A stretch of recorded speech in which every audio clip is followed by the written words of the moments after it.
fastest laps are changing faster than we can tell you about them. That's why they're not listed at the top of the screen. Greg Biffle quick right now. Kyle Larson, Trevor Bayne, Paul Menard, Kurt Busch, the Fast Five. And among the teams that have to time into the race. Oh, sorry, Mike. That was really close between Blaney and Michael Waltrip there. That could have been ugly. Oh, brother. But again, these are teams with different agendas. Then these teams have to get in, the 55 and the 21. So they're going to be aggressive in this practice. You think that this is going to be a calm practice? Not for everybody. Well, and I would say because Michael Waltrip knows that Brad Keselowski is towing Ryan Blaney around, what better strategy than to hook on to them? Absolutely. I mean, I know Ryan Blaney, he wanted to get in behind the two of Brad Keselowski right away.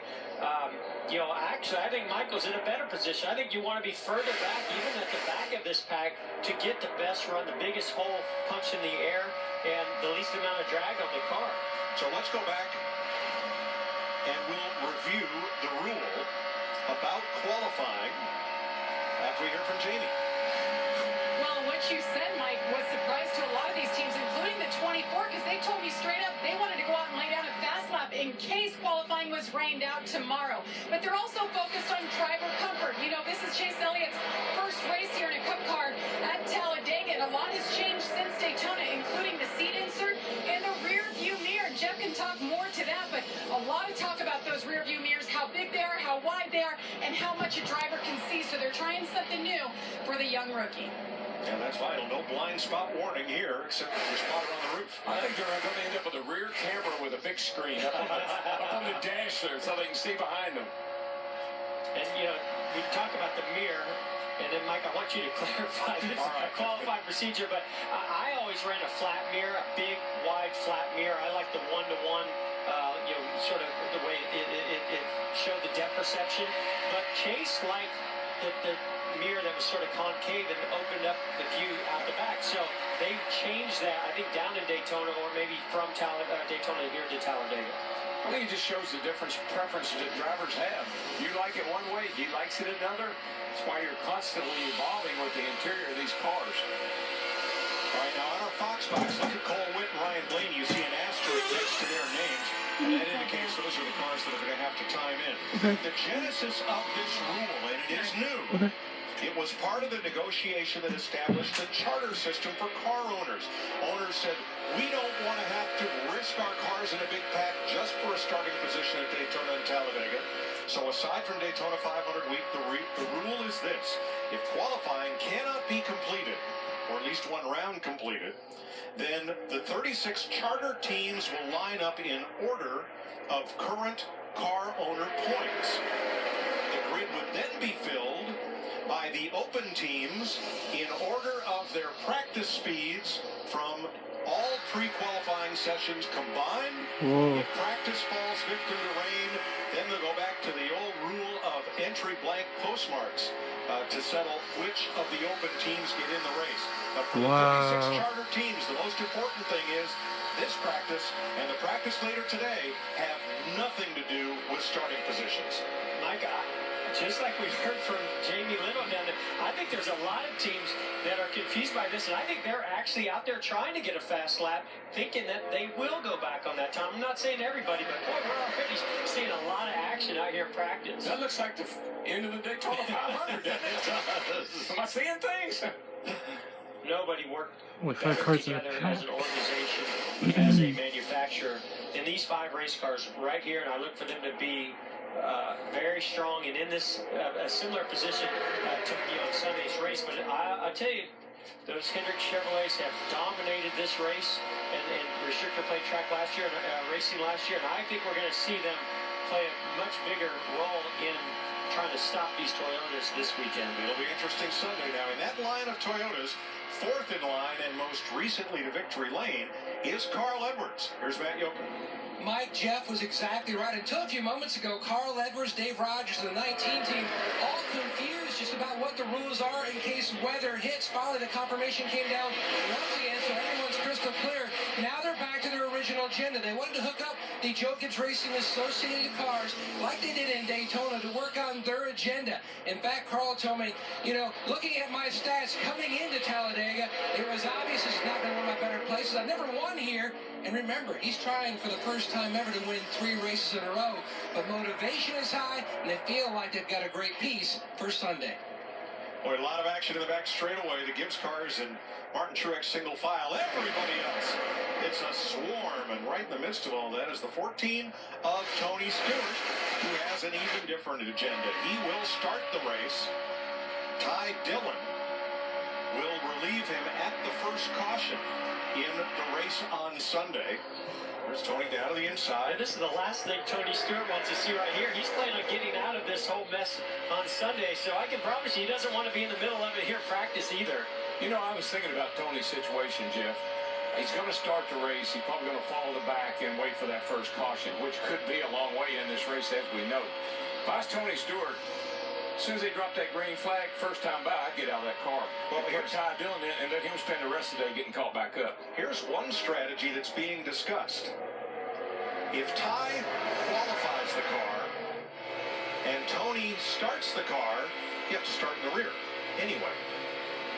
That gets you out of harm's way right away. Yeah, but you're going to fall back. You're probably going to ride the back. If you lose the draft, you're going to get lapped pretty quick. I just think if you're worried about what might happen, if you're going to put all the what-ifs in here, just bring it on pit road. Get out of the car. Let the other guy get in. Let him work the rest of the day. Get the lucky dog, free pass, whatever it takes to get back in the race. Yeah, it's not a bad idea. I mean, we've seen where people get a lap down early in this race, but can get it back. If you lose that lap too late in the race, it's really difficult to ever get it back.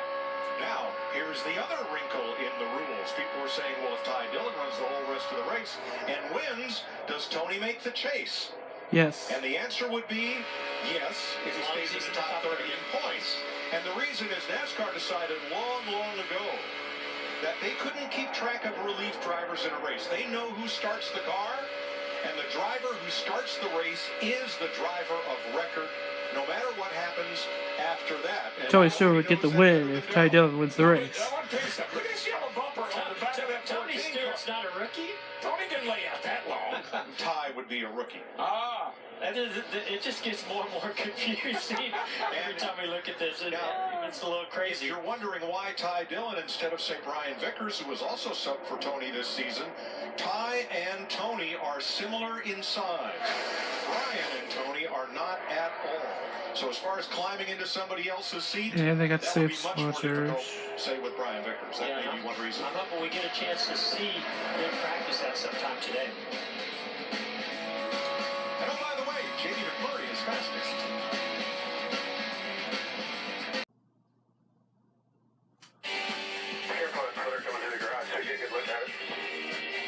Welcome back to Talladega. 38 minutes to go in the first of 2 practice sessions.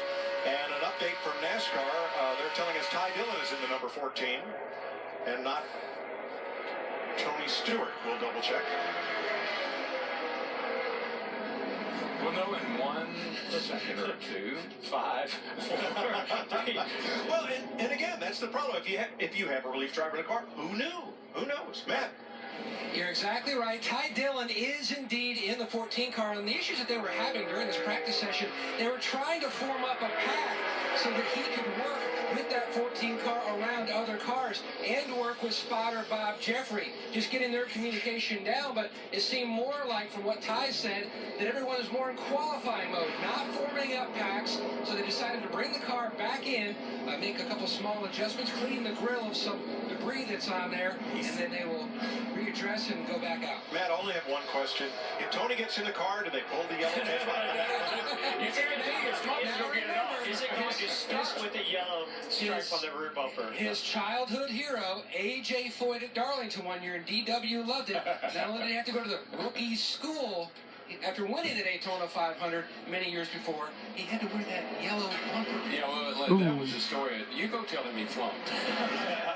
He flunked. We messed with him. Well, I'm just going to go back to the comments that Ty was making. That's one of the issues that we've seen, not just here at Talladega, but on restrictor plate racing. That very first practice is when you'll get a bigger group together. They'll form an organized draft. They'll go and maneuver around, and that's the best opportunity you have to work in the draft. So unfortunately for somebody like Ty, who's less experienced, he's probably not going to get a lot of real 2 and 3 wide drafting experience that he would like to have, because while we see this here right now happening, this will dissipate as throughout this practice and possibly not even see any of it in the second practice. I'm not so sure this 21 car has gotten a lap in, and he'd like to get in yet. He's over at 23rd, Blaney, and he's been trying hard. I mean, he's been pretty aggressive in this practice. But I hadn't really put up the fast lap to it, though. Daryl, I think I see why he's behind Michael Waltrip and Cole Witt. In order, Josh Wise has not yet made a lap. Ryan Blaney right in the middle of those 5. 4 will race, 1 will go home. And this is only important if qualifying gets washed out tomorrow. What Michael did was he found a pack of cars, drifted back from it, and then had a great suck-up lap, which is just what it sounds like.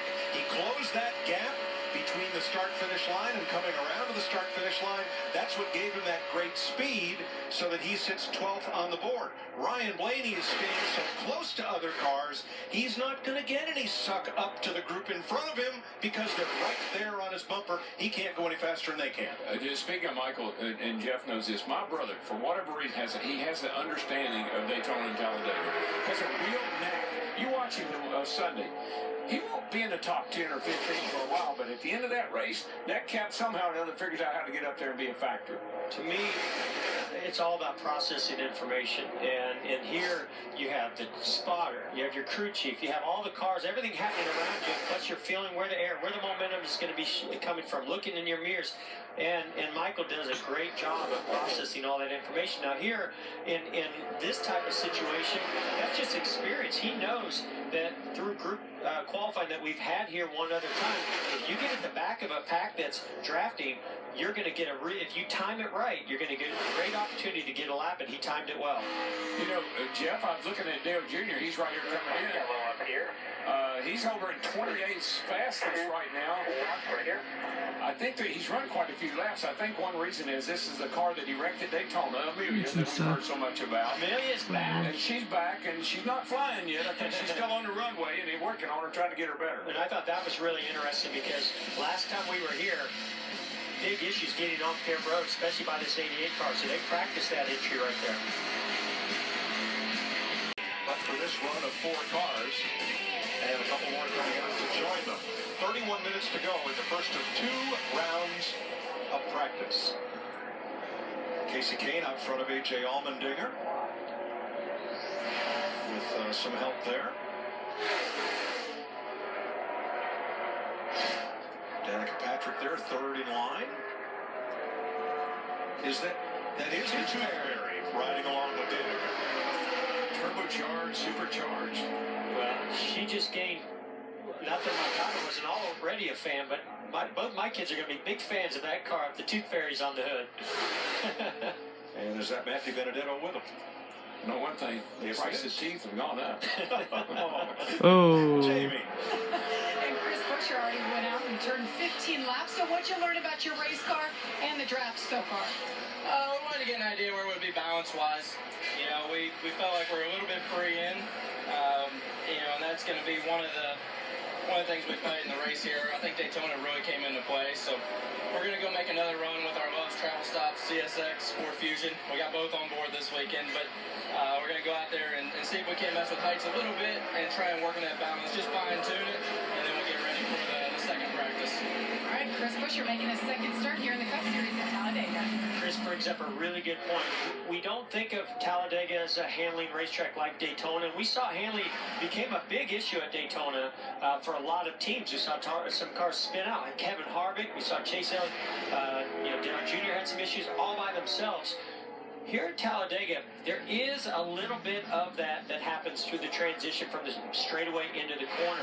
And so Chris Buescher brought that up about how the car gets a little bit loose getting in. If you're in a tight pack, cars are right on your bumper or the outside of you, it will get your car loose. So you do need to be conscious of it, but you also have to know that there's not a lot you can do about that here at this track. Larry, correct me if I'm wrong, but I think this is the same tire we've run this since like 2014, I think. I don't think they made a tire change here in the last several races. The tires really are not an issue We've seen 2 tire changes here and really very little tire wear, and even new tires not making a big difference. If you're in the middle of a pack and your car's a little loose getting in, yeah, it will make a slight improvement to the handling. Yeah, Gerald, same combination since October 2014, and this is actually the same left side tire that we raced at Daytona in February. And Jeff, Larry and I've talked about this a lot of times at Daytona, Talladega particularly.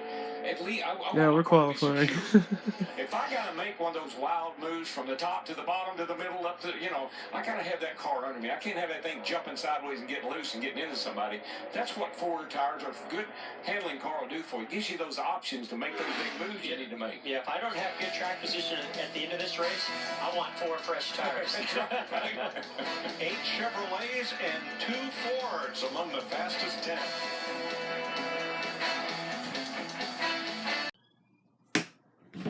Welcome back to Alabama. 25 minutes to change to go in round 1 of practice. Throw a hair off my iPod. 3 wide running. We saw the Gibbs cars and Truex out there single file. 2 Penske cars towing Ryan Blaney around. But just to update the situation of the cars that may have to depend on this practice time to get into the race, and that is only the 5 open cars. They are led by Michael Waltrip in 12th and Cole Witt in 15th. Right now, the driver who would be outside looking in would be Josh Wise, who has rear-end trouble preventing him from going out on the track and making a lap. Yeah, right now, if I'm Michael or Cole Witt, I feel pretty good. They're 12th and 15th. Blaney, Gilliland, they're over there on the other side of the board. I mean, they're pretty good, but that time could be beaten if you got the right draft. If I'm Gilliland right now, I would be rolling out behind this group that just rolled off pit road. I did not expect to see another group like this form up in this practice, but Hell yeah! it's Josh Wise, so if he can latch onto that group, he can put one of these others like Blaney or Gilliland in jeopardy here because he's at the back of a nice group. Gilliland might be in that group. I thought I saw him roll by, I thought it was the 20. but I'm easily confused, so it could be. Trying to keep up with some of these paint schemes, it's tricky. I'm new to this, but you guys are very familiar with keeping up on top of it. But boy, it gets tricky when one week they're a white car, the next week it's black. You know the hardest thing in all the years of doing this at Daytona with paint schemes is when the old paint scheme comes back with a new driver. Yeah. Oh, that's confusing. Now this group is just starting to get up to speed, and Josh Wise, believe it or not, it looks like he's losing this draft. He actually wants to be here. He wants to be further back, and he wants to plan this out. Now, he doesn't want to get too far back, but he's in pretty good shape. He has 2 cars behind him right now. 3 back to the 23 now. They need to get up there and help him, though, because that front pack is getting away from him. He needs to close it up. He's going to get a big push right here. He needs to push. Get a push, get back up there. This could be good if he can put it together. Yeah, if he times this right, this could be really good. I don't know if it's a big enough pack. The problem is I don't think it's a big enough pack in front of him. See how he's already closing in? He doesn't want to close in this fast right here. He wants to have actually a little bit more of a gap. If the car's leaving pit road trying to get in front of this back here. Now, David Gilliland is out there. He's ahead of this pack. Let's see what that 30. Now we've got another 6 or 8 cars rolling off their road. Right here. Yeah, that's the Gibbs freight train down on the apron in turn 2. Now Wise went up to 34th that time by. I think they're going to catch Gilliland as they come out of turn 2. Right on the corner here. Watch it from outside. Watch Josh. He might maneuver through this. Together here, outside. He's got a big run here coming up on Jeffrey Earnhardt. 35 rolling the top in front of y'all here. Yeah, I think he's going to run out of steam right along. No, they're coming around the bottom here. Well, they're going up in the middle. Yeah, they might Except make it. that's not Jeffrey Earnhardt in 32. That's Bobby Labonte. Oh, my bad. It's okay. He still might Still be a good okay. car to draft off of. We got somebody behind him So I'm now. curious to see what he does this time. 35, 4 back. Coming. What did he do? 34th. Yeah. Not Still good needs enough. some. So he is 5th among the 5 drivers who are going to have to time in. Now remember, this only comes into play if qualifying gets washed out tomorrow. And that's about a 50-50. There's David Gilliland, the 35, passing Josh Wise. Moving under Labonte.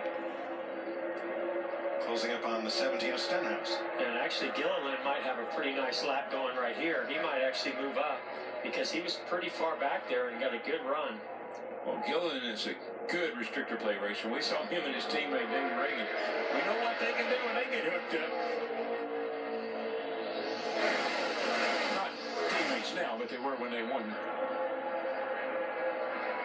That was Gilliland's fastest lap of the day.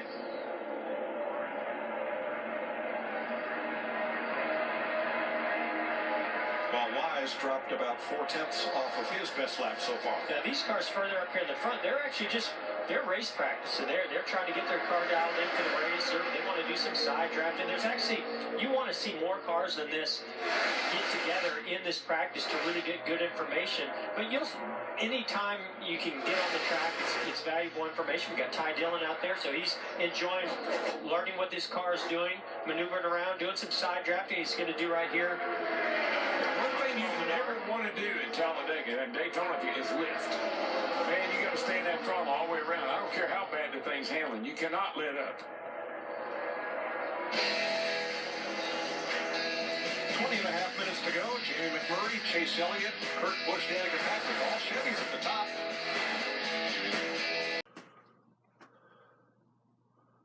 We're back with the opening round of Sprint Cup practice, and Josh Wise is trying hard.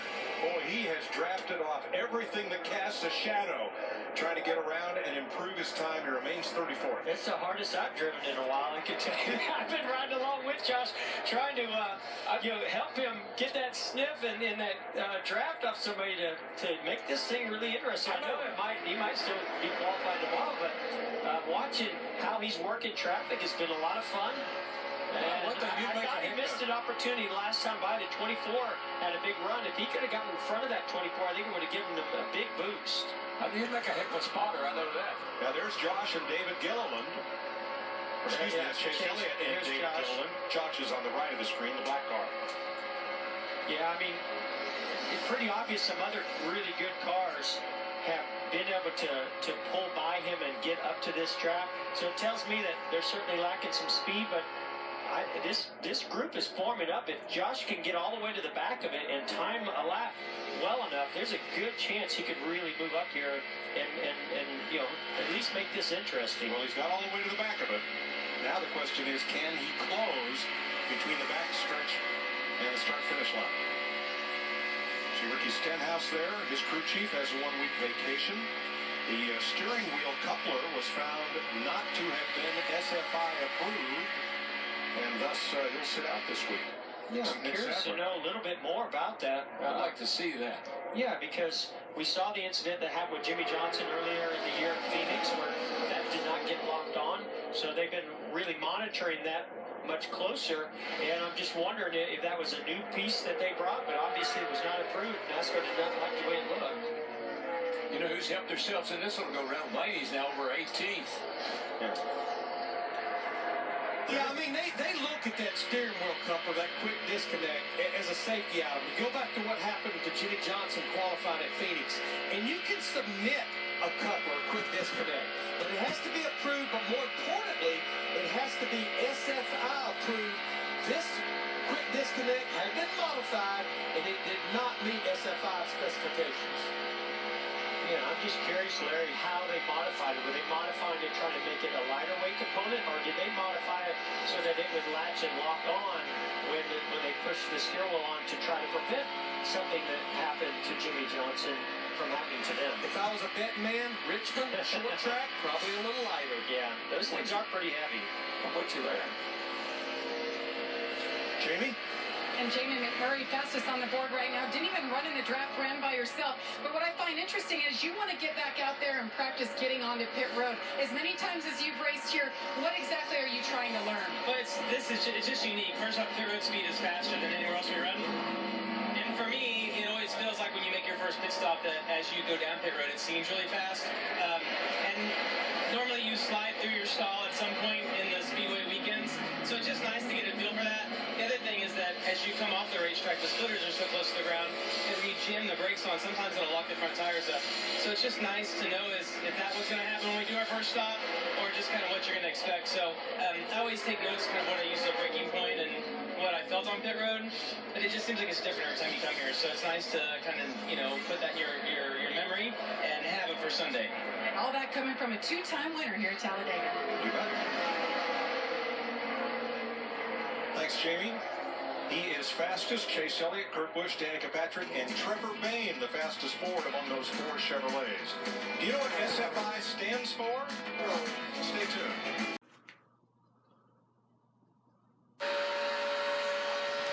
A lot of the items at the racetrack that have to deal with safety need to be certified by an independent organization. And SEMA became that organization, the SEMA Foundation, in 1978, and then SFI, Safety Foundation Incorporated, was spun off from SEMA. And now SFI certifies things like steering wheel couplers. They also certify suits, gloves, belts, and harnesses. And as a respected independent authority, NASCAR and other sanctioning bodies rely on them to have judged and tested this equipment to make sure it is as safe as possible for the drivers. So a very important thing, having that SEMA patch on your suit or on your belts, or SEMA stickers on some of that equipment. Matt. Mike, the Joe Gibbs Racing Associated cars, 3 of the 4 on their way back to the garage. Denny Hamlin's still out on the racetrack.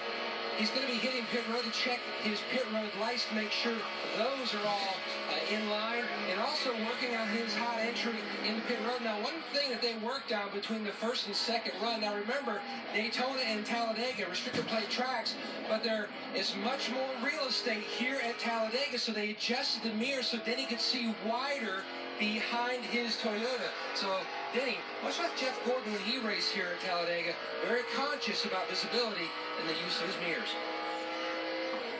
Yeah, Matt, those mirrors are so important here at Talladega. As we look at these in-car shots, we're going to see that driver looking at that mirror, constantly trying to figure out. Here's a great shot of a mirror.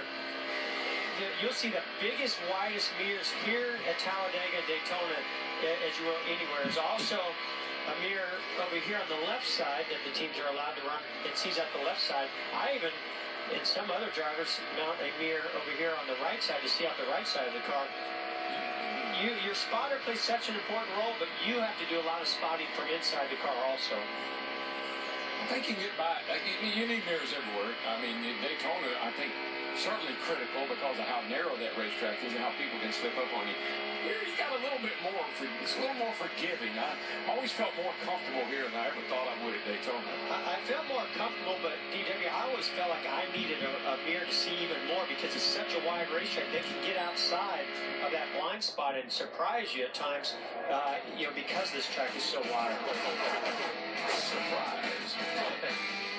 9 minutes to go in the first of 2 rounds of practice today on FS1.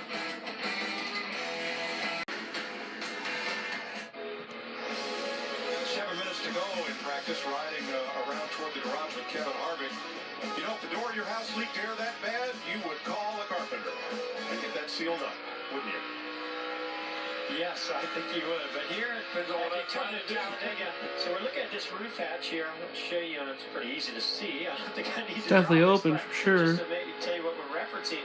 But look at the gap. And most of the time we talk about sealing up every little crevice and taping up every spot we can on these race cars.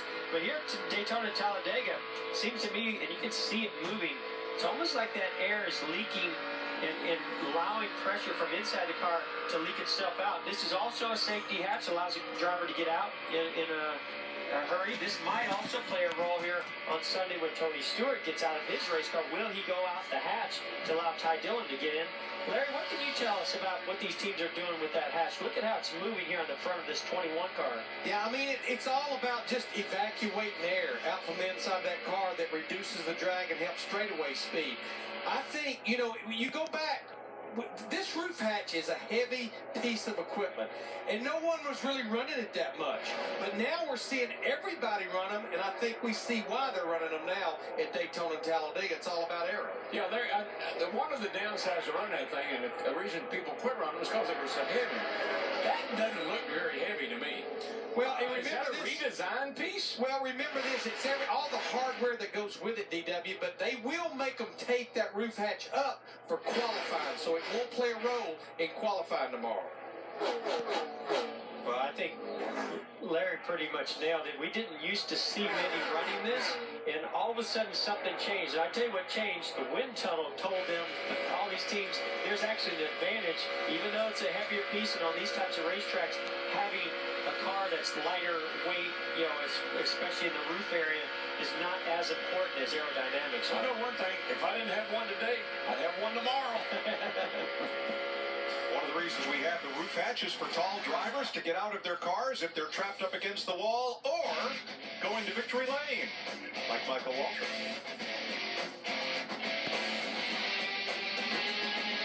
He is 10th fastest in this session. Good run.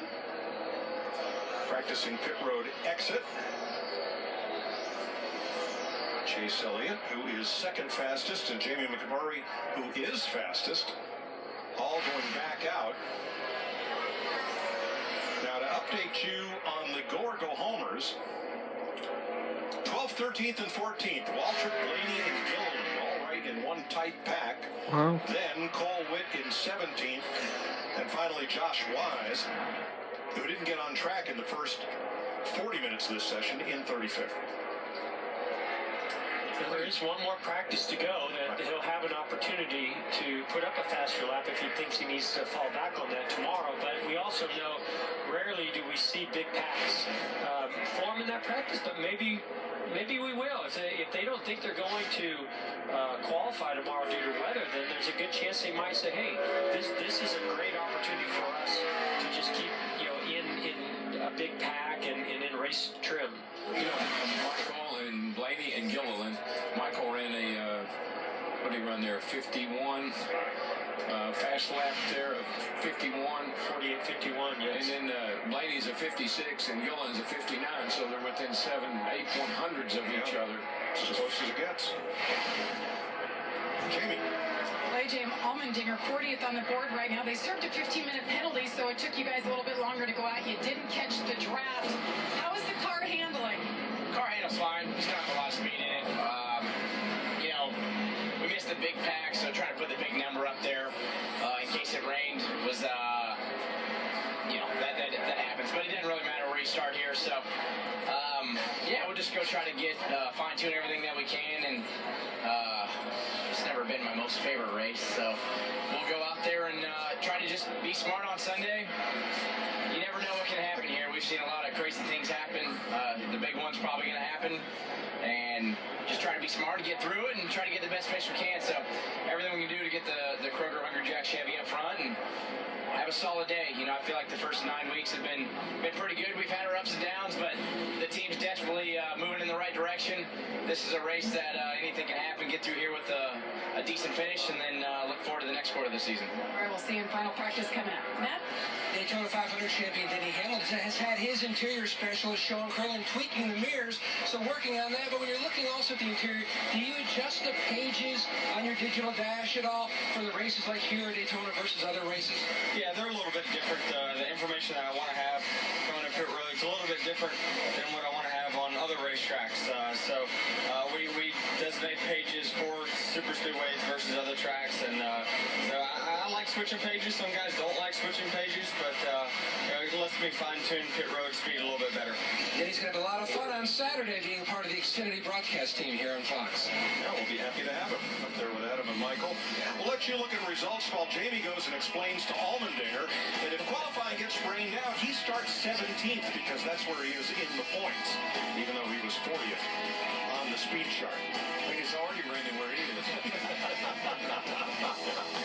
Michael Waltrip, Ryan Blaney, David Gilliland, right in one pack among the Go Homers, and Cole Witt very close behind them.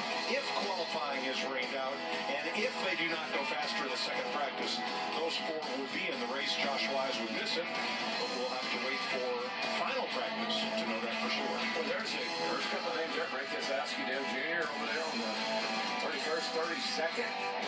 We got Regan Smith, last guy out. We'll have final practice for you coming up a little later on this afternoon. Our coverage of NASCAR's weekend continues next with NASCAR Race Hub Weekend Edition only on FS1. You can watch all this on Fox Sports Go. We'll be back with Sprint Cup final practice and then ARCA Series. The race is Talladega, and the NHRA Spring Nationals qualifying is all today on FS1. Stick around.